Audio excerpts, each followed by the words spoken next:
গেছে 113 জনের উপরে হিট স্ট্রোকে মারা গেছে সারা ইউরোপে। যাওয়ার কারণে টুরিস্ট সেক্টরের অনেক বিজনেস কিন্তু ডাউন। যে ভেনিসের একটা সোশ্যালে একটা ছেলের ভিডিও এই ফটো খুব ভাইরাল হয়েছে। সে ওই ট্রামের ভেতরে পার উপরে পা তুলে, স্যান্ডেল খুলে খালি পায় পার উপরে পা তুলে এই আমাদের মতো গরিব দেশগুলো আমরা বেশি ক্ষতিগ্রস্ত হচ্ছি, সুতরাং এটা একটা দান নিতে আমরা চাইতে পারি, এটার টাকা মানে ক্ষতিপূরণ তো আমরা চাইতে পারি। আসসালামু আলাইকুম পলাশ ভাই, কেমন আছেন? আসসালাম ভাই, ভালো আছি, আপনি কেমন আছেন? আলহামদুলিল্লাহ ভালো, পরিবেশটা সুন্দর, বাতাসে ঝিরে ঝিরে। হ্যাঁ। আসলে যে গরম পড়ছিল এটা ইউরোপ ইটালিতে প্রচন্ড গরম, তো অনেকেই তো মারা গেছে, 113 জনের উপরে হিট স্ট্রোকে মারা গেছে সারা ইউরোপে। ইটালির প্রায় 6টা শহরে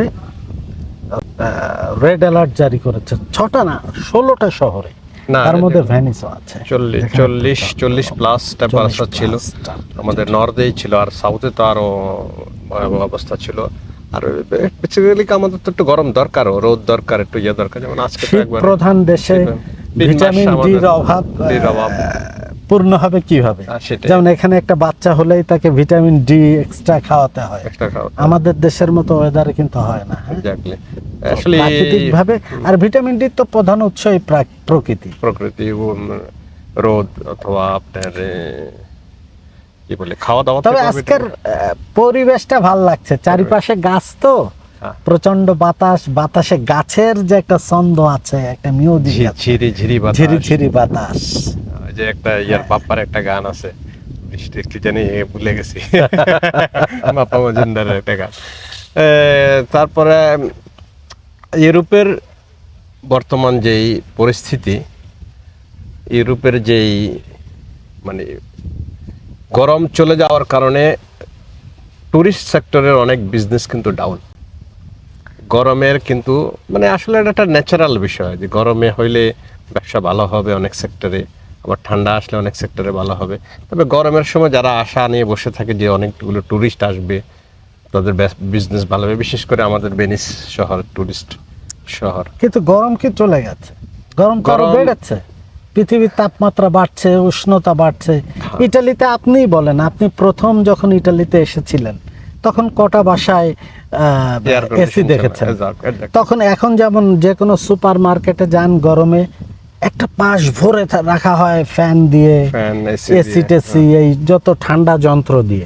সে সময় ছিল না, এবং এদের পৃথিবীর তাপমাত্রা বাসা বাড়িগুলো কিন্তু এমন ভাবে বানানো যাতে ঠান্ডা প্রতিরোধ করতে পারে গরমকে। সে মানে গরমকালে যে ভেন্টিলেশন সিস্টেম, এরকম সিস্টেম নাই, বাসাগুলো ওয়ালগুলো ধরে রাখতে পারে, গরম ধরে রাখতে পারে। এবং আপনার এই সেজন্য এখন কিন্তু যে নতুন বাসাগুলো হচ্ছে, নতুন বিল্ডিং হচ্ছে, ওগুলা কিন্তু আপনার এনভায়রনমেন্টটাকে ওরকম জাস্ট ওই সহনশীল করে গরমটা মাথায় রেখে বানানো হচ্ছে আর কি।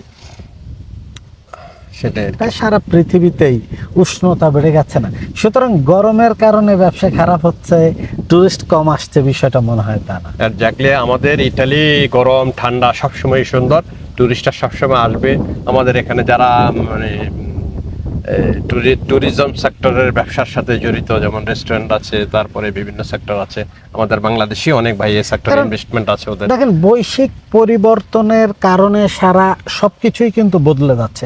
আমরা তো ছোটবেলা থেকে বইতে পড়েছি না, বাংলাদেশ ষড় ঋতুর দেশ। এখন কি আপনি 6টা ঋতু আলাদা করে দিতে পারবেন? না, 6টা ঋতু আলাদা নাই এখন। ইউরোপ হলো 4 ঋতুর দেশ, এখানেও তো 4 ঋতু আলাদা করা এখন কঠিন না। গরম থেকে গরম থেকে সরাসরি ঠান্ডা, ঠান্ডা থেকে সরাসরি বসন্তর যে একটা বসন্ত যে একটা ইয়ে ছিল, সেইটা নাই আসলে। ঠান্ডা বাতাস, খুব খুব আরাম সময়টা কিন্তু ছিল, এটা নাই এখন। সেই সময়টা এবার আমি তো বসন্ত টের পাই যখন ওই ফুল টুল ফোটে, গাছে গাছে নতুন পাতা আসে, মনে করি এই বসন্ত এলো। এর বাইরে কিন্তু আলাদা কোনো আসলে অল্প কিছুদিন থাকে, একদম খুব অল্প সময় থাকে। গরম থেকে ঠান্ডা ঘোরাতেই চলে যায়। কিন্তু এটা এক সময় ছিল না। আমরা যখন প্রথম ইটালিতে এসেছি, সারা বছরই হালকা জ্যাকেট গায়ে দিতাম, মিনিমাম অন্তত ব্লেজার পরতাম, কিন্তু এখন তো এটা সম্ভব না। অ্যাকচুয়ালি এই অসম্ভবটার কারণে ইকোনমিক্যালি বিশাল বড় একটা এফেক্ট পড়ে বিভিন্ন সেক্টরে, ফ্যাশন সেক্টরে, পোশাকের সেক্টরে, যেমন মনে করেন যে যারা মানে পোশাক বানায়, পোশাক শিল্পের সাথে জড়িত, ওরা মনে করেন ঠান্ডার জন্য জ্যাকেট বানায়, মোটা জ্যাকেট, আবার যখন বসন্ত হয় তার জন্য পাতলা জ্যাকেট বানায়, এরপরে যখন গরম বেশি পড়ে ওই জন্য হালকা শার্ট বানায়, সুতির শার্ট বানায়। তো এই মানে এই সেক্টরটাও তো কিন্তু একটু মানে ভাটা পড়ে আর কি। আবার টুরিস্টদের সাথে যারা জড়িত ওদের সেক্টরটা তো ভাটা পড়ছে। তো এটা আসলে সবকিছু মিলে আমাদের যারা এই সেক্টরে ইনভেস্ট আছে তারা মানিয়ে নেবেন। তবে আমার মনে হয় কি, ট্যুরিজম সেক্টরে ব্যবসা কম হওয়া বেশি হওয়ার সাথে অনেক কিছু মিল আছে। এই ওয়েদার চেঞ্জ যেমন মিল আছে, কারণ ওয়েদার চেঞ্জ হয় এর সাথে সাথে তো আমাদের মন মানসিকতাও চেঞ্জ হয়, মানুষের স্বভাব, ক্যারেক্টার সব কিছু চেঞ্জ হয়। দেখেন ইউরোপের মানুষ কিন্তু আগে কথায় কথায় এত উত্তেজিত হতো না, এখন যেটা হয় 10 বছর আগে 20 বছর আগে পেছনে দেন হতো না। হ্যাঁ, আগে দেশে কোনোদিন ঝুম ঝুম ঝুম ঝুম করে চোখের সামনে বৃষ্টি হতে দেখেছেন? হতো না, এখন হয় চোখের পলকে একদম সব মানে বিশাল বিশাল বৃষ্টির ফোঁটা বাংলাদেশের মতো তলিয়ে দেয়। এর সাথে এইগুলোর সাথে কিন্তু মানুষের মন মানসিকতার ওয়েদারের সাথে অবশ্যই মানুষের একটা, আমাদের দেশে আগে তো এত শীত পড়তো না, এখন পড়ে যে। তো এই ওয়েদার চেঞ্জ হচ্ছে। সেম অবস্থা আমাদের দেশে তো শীত সহনশীল করে তা তো বাসাবাড়ি বানানো হয় নাই, ছিল না ওই সময়, প্রয়োজন হয়নি, এখন হচ্ছে। এবং আপনি দেখেন যে এই যে বৈশ্বিক পরিবর্তনের সাথে সাথে সব কিছুতে একটা পরিবর্তন আসছে। এটাকে যদি আমরা রোধ করতে না পারি, এই কার্বন যদি আমরা রোধ করতে না পারি, পলিউশন যদি রোধ করতে না পারি, আমাদেরকে আবারও কোভিডের মতো কোনো মহামারীর মোকাবেলা করতে হতে পারে। কোভিড তো কদিন আগে। জি জি, এক্স্যাক্টলি। তো এই বিষয়গুলো আসলে বিবেচনা না, অ্যাকচুয়ালি পলিউশনটা তো শুধু মানে ইউরোপ বেশি করে অথবা এশিয়া বেশি করে এই জিনিসগুলো কিন্তু নিয়ে বাক বিতণ্ডা হয়। যেমন মনে করেন তাপমাত্রা বৃদ্ধির কারণে বরফ গলে যাচ্ছে, পানি বেশি হচ্ছে। আমাদের বাংলাদেশ কিন্তু বেশি ক্ষতিগ্রস্ত, যেহেতু আমরা অনেক নিচু এলাকা আমাদের। তো আমাদের বাংলাদেশে কিছুদিন আগে একটা আলাপ হয়েছিল এরকম যে আমরা ইউরোপিয়ান ইউনিয়ন, ইউরোপ পার্লামেন্টে আমরা এই ধরনের একটা মানে ক্লেম করব যে তোমাদের ইন্ডাস্ট্রিয়ালাইজড, তোমরা বোম ফাটাও, তোমরা এই করো সে করো, কারণে আবহাওয়া চেঞ্জ হচ্ছে। আবহাওয়া চেঞ্জের কারণে আমাদের মতো গরিব দেশগুলো আমরা বেশি ক্ষতিগ্রস্ত হচ্ছে। সুতরাং এটা একটা দান নিতে আমরা চাইতে পারি, এটার একটা মানে ক্ষতিপূরণ তো আমরা চাইতে পারি। এটা তো হওয়া উচিত, এটা যৌক্তিকও। তার কারণ আপনি দেখেন, আমরা যারা গরিব দেশের মানুষ আমরা পলিউশন করি, কিন্তু আমরা করি ছোট পলিউশন। আমরা হয়তো একটা ওই যে পলিথিনের বাজারের ব্যাগ ফেলে দিচ্ছি, একটা প্লাস্টিকের বোতল ফেলছি, গাছের 2টা পাতা ছিটছে, একটা ডাল ভাঙছে। যেমন আমি খুলনার মানুষ, সুন্দরবন অঞ্চলের মানুষ। সুন্দরবনে এখন প্রচুর টুরিস্ট যায়, বাংলাদেশের অনেক টুরিস্ট যায়, জানেন তো? প্রতিদিন মনে করেন হাজার হাজার টুরিস্ট যাচ্ছে। সবাই যদি একটা করে গাছের পাতা ছেড়ে, কেন মনে করে আমি একটা পাতা ছিটছি কি হবে? কিন্তু সবাই যদি এরকম মনে করে একটা করে পাতা ছেড়ে, গাছের পাতা থাকবে, তখন গোলপাতা খুঁজে পাওয়া যাবে না আমাদের সুন্দরবনের গোলপাতা। তারপরে আপনি যখন লঞ্চে করে যেতে হয়, নদী পথে যখন যেতে হয়, আপনি মনে করতেছেন একটাই তো চিপসের প্যাকেট ফেলে দিলাম, আমার বাচ্চা মনে করলে একটাই তো জুসের প্যাকেট ফেলে দিলাম। তো এইভাবে একটা পর্যায়ে যে সবাই ফেলতেছে, এইটা রোধ হওয়া দরকার। যেটা আমরা ইউরোপে প্রবাসেও একই কাজ করি, যে একটা বিড়ির পেছনই তো বা একটা মেজের কাঠি তো ফেলে দিন, একটা টিস্যুই তো। তা এইভাবে যদি সবাই ফেলে, আপনি এই ভেনিসের কথা চিন্তা করেন, যে টুরিস্ট প্লেসটা, সবাই যদি একটা করে সিগারেটের পেছনের অংশ ফেলে, তো সয়লাভ হয়ে যায়। শুকটানের পরে যে থাকে সেটা ফেলে দেয়। আসলে এই যত্র মানে ফেলা উচিত না, প্লাস্টিক যত্র ফেলা উচিত না, যে কোনো জিনিসের নির্দিষ্ট রিসাইকেলের জন্য। সবচেয়ে বড় কথা যে আপনার দেখেন যে আমরা এই যে ছোট পলিউশন গুলো করতেছি, আর ইউরোপ আমেরিকা অর্থাৎ উন্নত বিশ্ব করতেছে বড় পলিউশন, বড় বড় ইন্ডাস্ট্রির মাধ্যমে। এই যে যুদ্ধগুলো, এই যে ইউক্রেন রাশিয়া 4 বছর ধরে যুদ্ধ করতেছে, ওদিকে 2 বছর ধরে যুদ্ধ চলতেছে, একটার পর একটা তো লেগে আছে। এই যে বড় বড় বোম্বিং করতেছেন, এতে পলিউশন হচ্ছে না, কার্বন ছড়াচ্ছে না, এর চাপটা তো নিঃশ্বাসের সাথে আমরাই নিচ্ছি। এই যে রাশিয়া তো বেশি দূর না, ইউক্রেন অনেক বেশি দূর না ইটালি থেকে, ওখানে যখন টনকে টন বোম ফেলা হচ্ছে, বাতাসে ওই পলিউশনটা ভেসে আসছে না, আপনার আমার ফুসফুসে যাচ্ছে না? যাচ্ছে। এটা আসলে আমাদেরকে তো মানে এটার এফেক্ট কিন্তু মানে শুধু ইউরোপেই ধ্বংসের মুখে পড়ে, ইউরোপেই সীমাবদ্ধ থাকে এমন না, এটা মানে নিম্ন মানে অন্যান্য দেশগুলোতে, এশিয়াতে যাচ্ছে, ইয়াতে যাচ্ছে। এই যে যোগাযোগ ব্যবস্থা এত ফাস্ট, প্রতি সেকেন্ডে গাড়ি যাচ্ছে, গাড়িগুলো কার্বন ছড়াচ্ছে না? এই যে আকাশের দিকে তাকান, প্রতি মিনিটে মিনিটে প্লেন ফ্লাই করতেছে, কত পলিউশন করতেছে।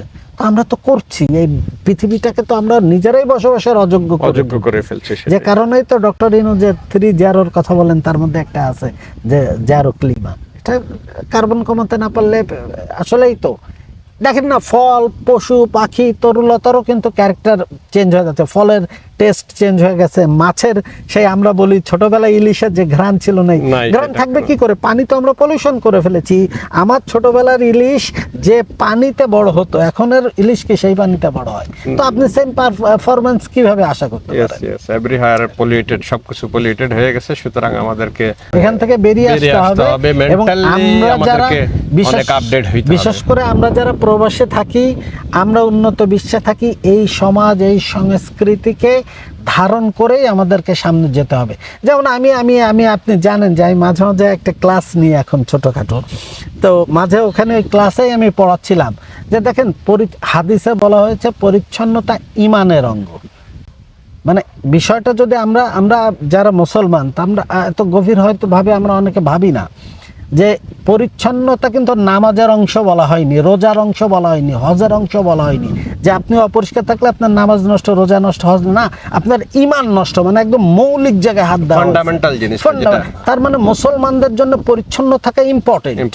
সেই মুসলমান যদি একটা টিস্যু রাস্তায় যেখানে সেখানে ফেলে দেয়, সিগারেটের পেছন ফেলে দেয়, কাঠি ফেলে দেয়, এটা ফেলে, ওটা ফেলে, থুতু ফেলে, হ্যাঁ, ওই যে আপনি দেখেন, আপনি নিশ্চয় দেখেছেন যে ভ্যানিসের একটা সোশ্যালে একটা ছেলের ভিডিও, এই ফটো খুব ভাইরাল হয়েছে।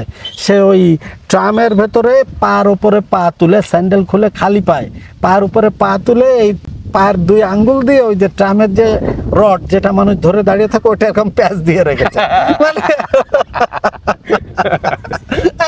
ভাইরাল ফটো, মানে ফটোগ্রাফি হয়ে গেছে।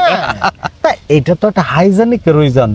মুসলিমদের তো এই হাইজেনিক এই ধারণাটাই তো এসছে হচ্ছে আমাদের এই ধর্ম থেকে, যে আমাদের প্রাকৃতিক কাজ করার পরে এই যে অজু করার সময় এই যে পবিত্র হওয়ার যে একটা ব্যাপার, ধোয়া, পরিষ্কার রাখা, নিজেকে পরিষ্কার রাখার যে একটা ব্যাপার, এই ধারণাটাই তো আসছে এখান থেকে। অথচ আমরা দেখেন এই যে পরিচ্ছন্নতা ঈমানের অঙ্গ, হেলাফেলা করে বিষয়টা চিন্তা করি, বিষয়টা হেলাফেলার না।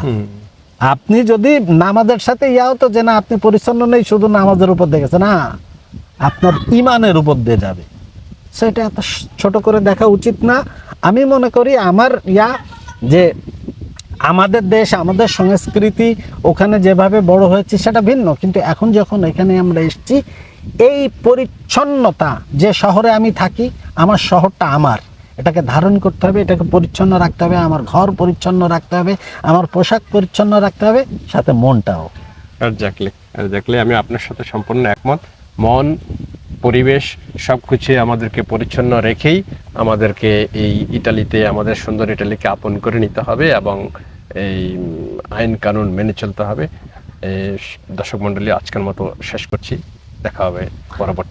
ঢিল মারে তো টিনার চালে বললেন না।